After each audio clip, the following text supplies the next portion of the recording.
Hello YouTube, comment ça va? Je suis très contente de vous retrouver dans cette nouvelle vidéo aujourd'hui pour vous faire un tuto de cartes rapide.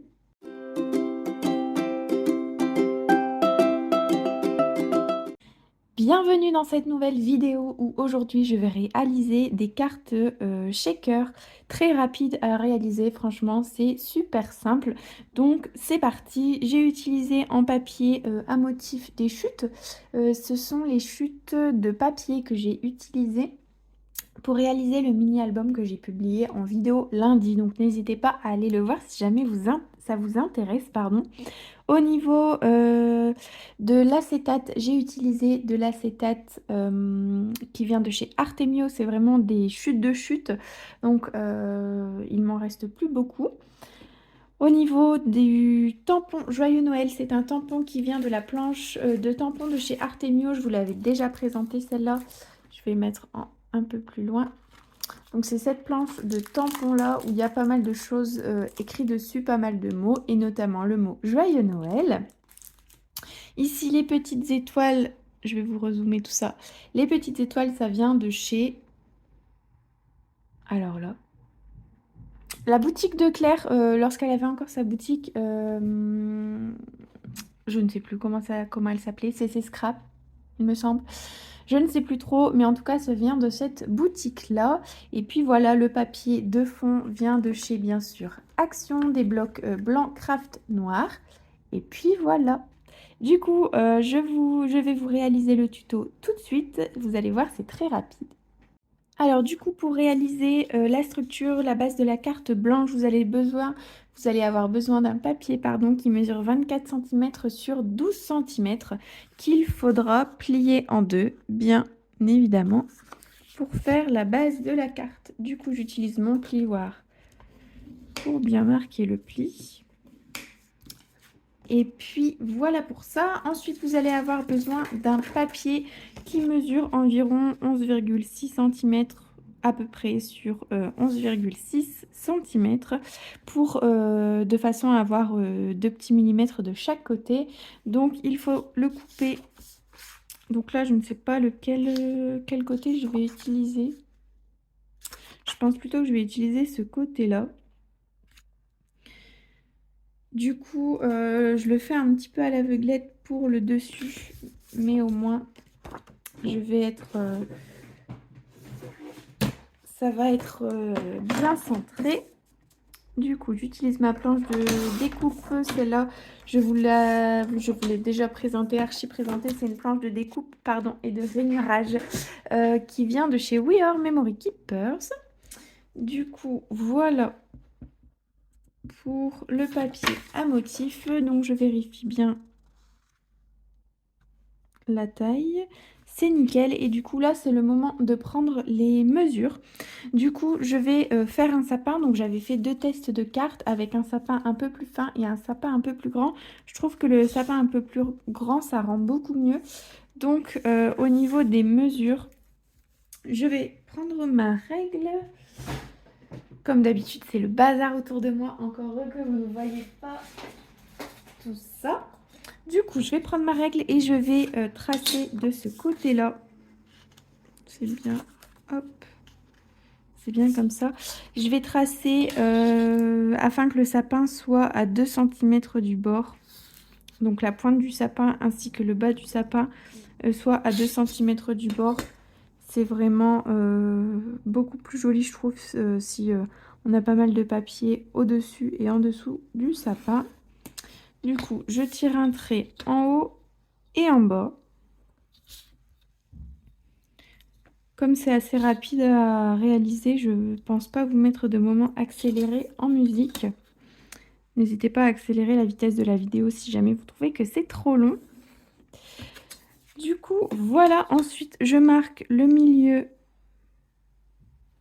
Du coup, on est à peu près à 5,8. Hop. Et je marque. Je tire un trait pour voir le milieu. Donc ici, ce sera... alors, vous voyez pas du tout, même. vous voyez un peu mieux comme ça. Ici ce sera la pointe du sapin et du coup ici les pieds du sapin. Donc ensuite je prends 3 centimètres de chaque côté du milieu et je tire un trait pour avoir le sapin. Donc c'est vraiment très rapide. Donc en fait ça constitue une carte shaker, sauf que je vous en avais déjà présenté une l'année dernière, un tuto, sauf que au lieu que la base soit carrée, là c'est en forme de sapin et je trouve ça beaucoup trop cool. Du coup je vais découper avec soit l'aide d'un ciseau, soit un cutter, c'est vraiment comme vous voulez. Moi je vais découper avec un cutter et je reviens une fois que c'est fait. Donc voilà, une fois le sapin découpé dans le papier à motif, du coup je vais poser mon papier à motif sur le papier blanc et je vais former à peu près le patron pour avoir la forme et l'emplacement idéal du sapin au milieu de la carte. Ensuite je vais utiliser du scotch double face, donc celui-là vient de chez Action. Et je ne vais pas suivre parfaitement le trait du patron parce que si jamais les paillettes tournent d'un côté, on risque de voir le scotch double face. Donc pour avoir un effet un peu plus propre, je vous conseille de ne pas coller le scotch double face sur le patron en crayon de mine que vous avez fait. Alors j'ai un ciseau qui est vraiment plein de colle. Il me restait un petit bout là, je vais le mettre là. Alors l'idée avec ce genre de carte shaker, c'est de vraiment bien isoler pour qu'il n'y ait pas d'endroit un petit peu ouvert parce que sinon les paillettes vont s'en aller, ça c'est clair. Si jamais il y a un petit trou, les paillettes, elles se faufilent n'importe où. Donc voilà pour le scotch double face. Et maintenant, c'est le moment de mettre les paillettes. Donc, je vous conseille de mettre les paillettes une fois que vous avez enlevé la partie, cette partie-là du scotch double face mousse. Parce que sinon, quand vous allez l'enlever par un effet statique, ça va faire envoler toutes les paillettes et ça va être extrêmement chiant. Du coup, ce que je fais, c'est que je mets des paillettes un peu à l'aveuglette. J'avoue que je sais pas si... Là, j'en ai peut-être mis un peu trop. Je ne sais pas exactement la quantité de paillettes qu'il faut mettre. Mais vous mettez un petit peu comme bon vous semble si vous voulez beaucoup de paillettes ou pas beaucoup. Moi, je fais un mix entre des grosses paillettes argentées et puis des paillettes un peu plus fines rouges. Donc, ces paillettes viennent bien sûr de chez Action. Voilà. Je trouve que le mélange entre grosses paillettes et petites paillettes, ça fait très joli. Et ensuite, du coup, je vais utiliser l'acétate et je vais le coller tout simplement sur la carte.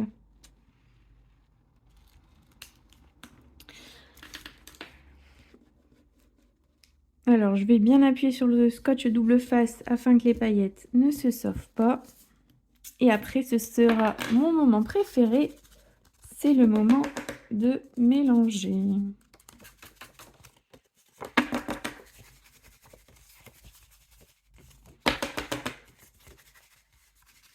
Pour que ça ressemble à quelque chose.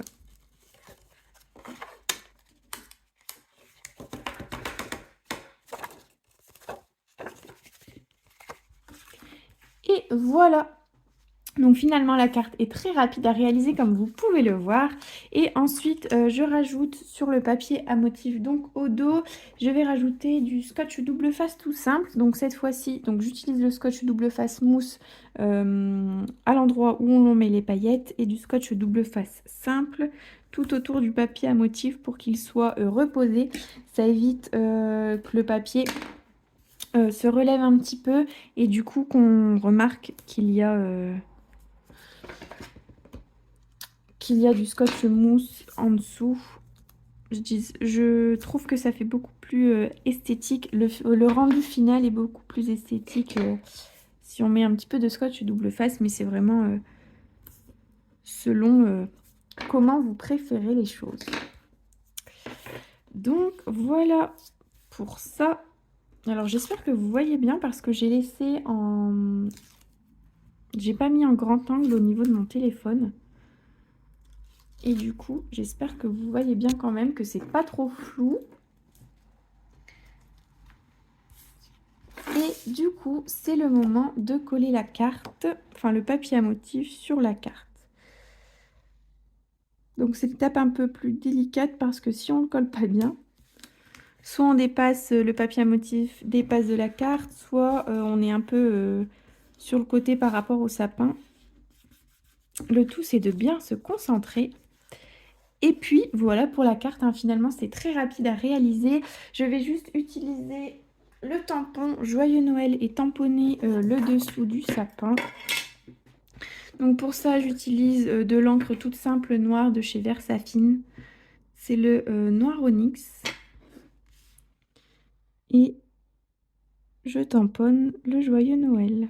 Alors ça, c'est pas très malin de ma part, j'aurais peut-être dû le faire avant, parce que comme il y a de l'épaisseur au niveau du scotch double face, j'espère que toutes mes lettres vont passer.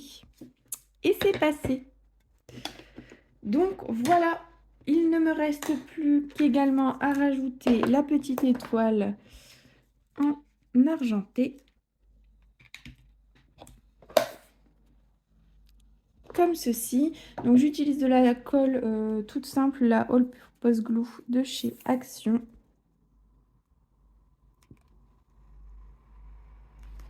Si elle accepte de sortir. Honnêtement, j'ai retrouvé ces petites étoiles. J'avais oublié que j'avais des petits compartiments. Et du coup, j'avais oublié que j'avais tous des petits embellissements comme ça. Et j'ai retrouvé ces petites étoiles et je trouve que ça rend super bien. Elles sont super cool à utiliser. Très simple à utiliser. Elles collent très bien avec de la colle toute simple de chez Action. Donc, je suis très contente d'avoir retrouvé ces petites étoiles. Donc, voilà finalement pour la carte. Les cartes shaker très simples et rapides à réaliser. Je vais vous dézoomer un petit peu. Qui ressemble à ça. Franchement, je suis très contente du résultat final. N'hésitez pas vous à me dire ce que vous en pensez et puis à me taguer si jamais vous réalisez certaines de mes créations et que vous les postez sur les réseaux. J'aimerais trop voir ce que ça rend chez vous. Et puis voilà. Du coup, je pense que je vais laisser ces 3 cartes comme ça. Bien sûr, elles vont être proposées au marché de Noël. Et puis, si jamais elles ne sont pas vendues cette année, elles le seront peut-être l'année prochaine. Hein, je ne me pose pas de soucis pour ça. Et j'hésitais, j'avais des très jolies paillettes bleues de chez Action. Et j'hésitais à faire un fond avec des paillettes bleues, mais j'ai pas de papier trop bleu, ou du moins qui pourrait bien ressortir et où l'on pourrait bien lire Joyeux Noël. Donc je pense que je vais abandonner cette idée. Mais en tout cas, ces cartes, je les trouve très jolies. Je vais arrêter de papoter. Je vous remercie d'avoir regardé cette vidéo. N'hésitez pas à me dire ce que vous en pensez en commentaire. Et je vous souhaite une bonne journée, une bonne soirée, peu importe quand vous regardez cette vidéo. Mais surtout, bon scrap!